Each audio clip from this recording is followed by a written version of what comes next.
Oke, kita baru beres dari Cherry Arta Fluid untuk servis rutin 15.000 km. And then apa saja sih yang dianukan oleh teman kita? Sebentar. Supaya ngobrolnya nyantai, gua pasang dulu peralatan tempur di setir seperti biasa. Tuh, bisa lihat ya. Oke. Jadi yang dilakukan oleh ada nggak, pertama ditanya ada keluhan atau tidak. Gue bilang tidak ada keluhan sama sekali. Mobilnya enak, gue semakin pede bawa mobilnya. Sekarang juga sembari baca bisa. And then yang dilakukan adalah satu, mengupgrade head unit dari, nah ini nggak bisa nih, ini harus kita take over supaya kita bisa lewatin dia. Lalu kita kembali and then re-engage the ACC dan kita kembali nyantai. Yang dilakukan, ganti filter AC Rp0. Cek tekanan angin belakang kiri selalu berkurang. Ternyata ada paku, nanti mesti mesti ditambal. Kencangkan, mereka mengencangkan baut-baut kaki-kaki, berarti semua pakai torsion, kunci torsi. Terus mengupdate EPS, EPB dan bagasi. Sisanya adalah mencuci dan membersihkan komponen-komponen kaki-kaki dan elektriknya saja. Rp0, tidak keluar uang sama sekali, bisa dilihat ya. Rp0, tidak ada pengeluaran uang sama sekali. Jadi servis 15.000, tidak ada keluhan dari sisi pengemudi. Gua nggak punya keluhan apa-apa lagi. Terus juga sudah update head unit ya, ada head unit yang berubah itu ternyata ada di mana tadi itu ya, di vehicle setting, di adasnya driver assistance, dia ada tambahan driver detection system alarm. Nah, di sini bisa dimatiin, bisa dinyalain. Tetapi gua masih menemukan logo warning bahwa DMS-nya kamera dikeblok. Jadi gua nggak tahu nih. Ini masalah yang persisting terus ada.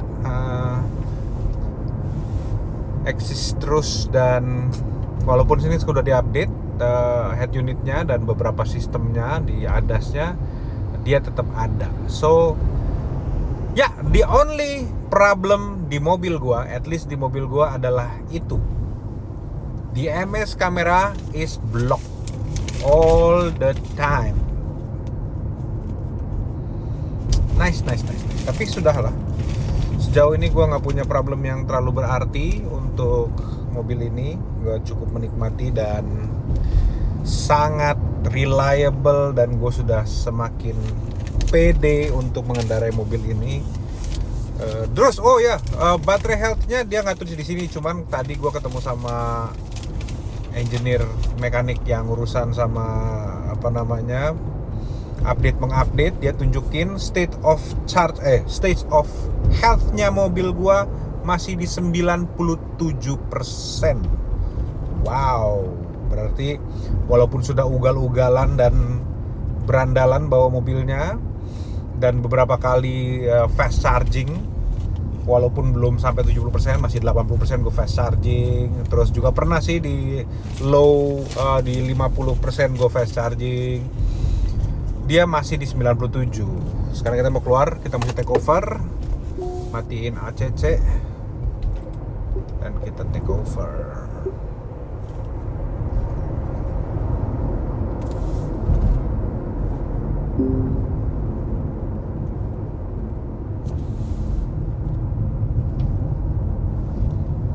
Oke. Kita kembali, jam sih masih jam 10.37, cuman kita kembali saja pulang. Kita cari-cari sesuatu di sekitar rumah.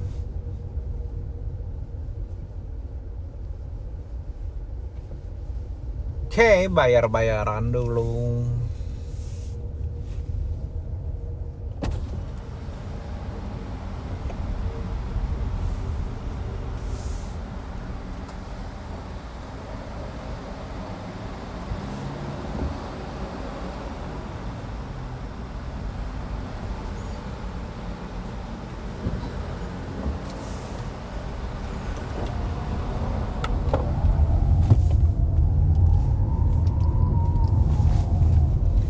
coba.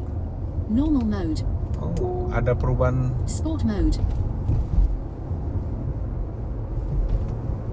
Sedikit perubahan icon-icon.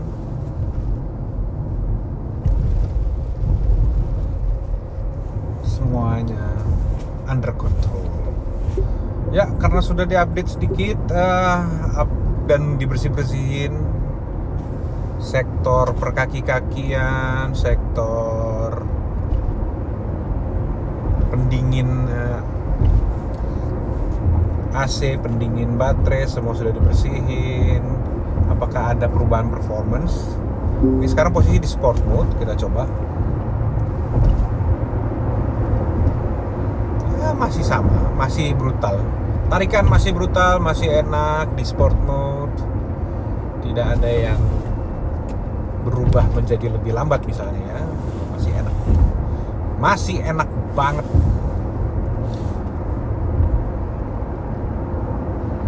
Oh, service advisor tadi sempat bilang katanya ada update sedikit tambahan untuk setir.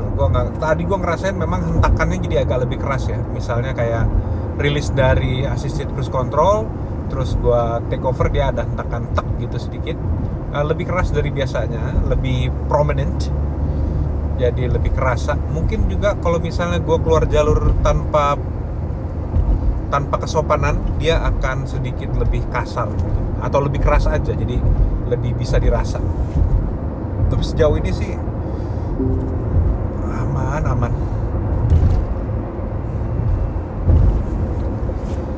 Wah, settingan awal gue yang sudah gue set sebelumnya, walaupun di update head unitnya tidak ada perubahan. Jadi gue nggak harus reset lagi, mengulang settingan lagi di sini ya. Jadi semua sudah ready. Jadi walaupun sudah terupdate, tetapi settingan awal yang gue lakukan sebelum gue masuk ke bengkel tetap sama. Jadi it's good. Oh, yang berubah cuma satu, fungsi ini. Tadi auto day nightnya dia balik ke normal, balik ke auto. So gue balikin lagi ke gaya gue, night, gelap. Gue nggak suka yang terang-terang, warna putih apa itu, kecuali cat mobil. Kenapa? Kalau ini terlalu terang gitu kayaknya distracted banget, terus silo aja gitu. Gue nggak terlalu suka ngeliat ada yang cerah-cerah di sini. Gue suka yang dim, gelap dan tidak terlalu distracting. Ini enak sekali. So itu 15.000 km perjalanan gue bersama Omoda E5, dan gue harus akuin mobil ini enak banget dari semua sisi kecuali space. Ya, kalau space dari mobil sebelumnya gue pakai Fortuner, ya secara space kalah lah. Space manusia, space barang kalah. Tetapi cukup karena memang intensi gue beli mobil ini satu, untuk mencicipin dunia perelektrikan, belut listrik, dan juga pengen punya mobil yang lebih compact dan lebih nimble. Dan Omoda E5 adalah jawabannya. Dia nggak terlalu besar sebagai SUV, tapi juga nggak terlalu kecil kayak mobil-mobil let's say hatchback yang memang kecil. So it's a medium. Dia memang disebut compact SUV 5-seater, dan kenyamanannya medium, bukan yang mobil yang empuk atau yang nyamannya mengutamakan kenyamanan di atas segala-galanya. Enggak, mobil ini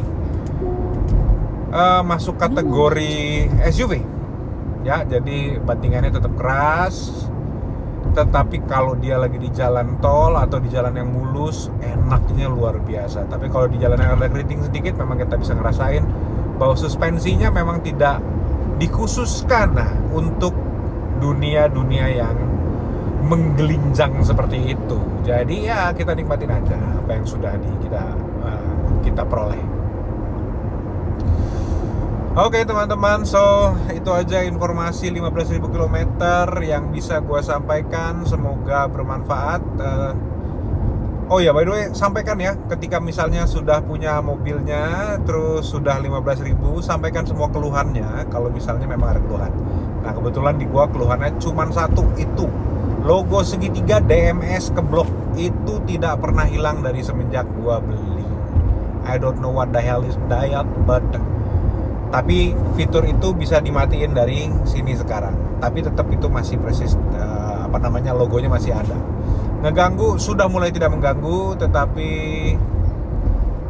kalau boleh Cherry find out kenapa itu masih terjadi. Kalau perlu diganti ini DMS-nya, nih kamera ini nih. Kalau memang harus diganti ya tolong digantilah supaya itu nggak terus muncul, karena for some people mungkin itu akan mengganggu. Buat gue tidak terlalu mengganggu, tetapi ya kadang-kadang menjadi pertanyaan buat orang-orang yang pinjem mobil atau ngeliat gitu ya. Jadi please fix as soon as possible, biar nggak ada isu lain-lain lagi. Karena udah bagus, mobil udah enak, udah established nih mobil ini, udah punya udah punya presence yang luar biasa. Gue sudah sering banget ngeliat mobil ini di mana-mana, bahkan ketika ke mall-mall pun ketika parkir itu gue pasti ngeliat mobil ini parkir lebih dari 3 unit. So kehadirannya sudah terasa, dan gue rasa juga karena sudah mulai banyak orang yang memakai Omoda E5 dan Omoda 5, bolehlah dipikirkan untuk meningkatkan pelayanan dari segi kepuasan pelanggannya. Jadi hal-hal kecil mulai diperhatikan supaya brandnya bisa kompetitif dengan brand-brand yang sudah prominent dan lebih tua, kayak mobil merek-merek Jepang. Gitu aja.